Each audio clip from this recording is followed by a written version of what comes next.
Timing is everything, and today we're going to change your ignition module. This controls the spark to all your spark plugs.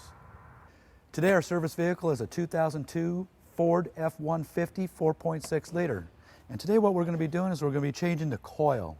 We've identified the bad coil on this vehicle to be right here up front, and we're going to get started.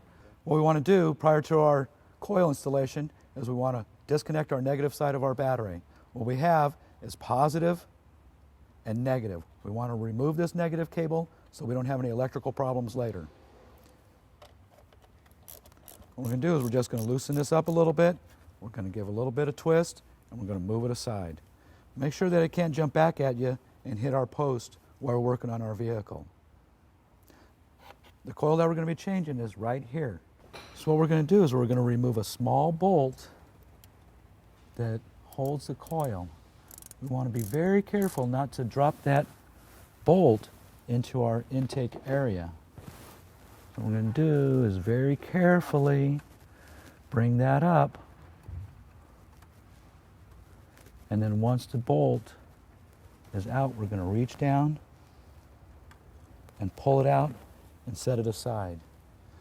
What we're going to do is we're going to wiggle this back and forth and pull on it slightly until we get it up.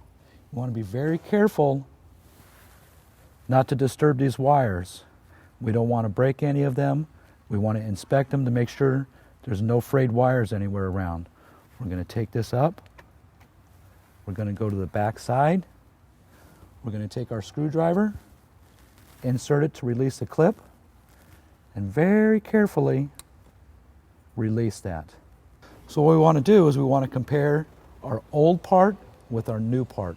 We want to make sure our bolt locations are in the same position, our electrical connections are in the same position, and the length.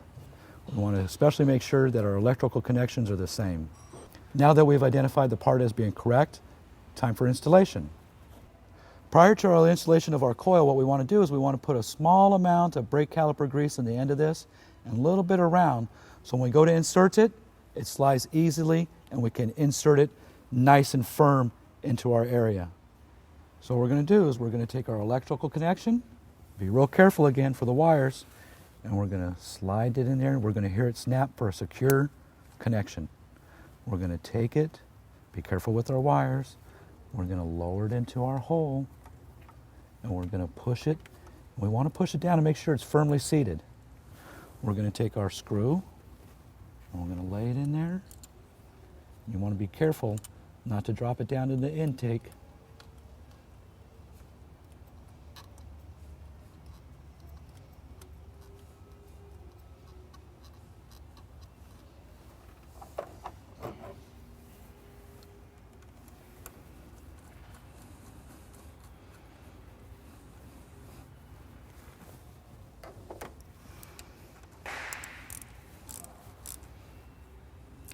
Now that completes our installation.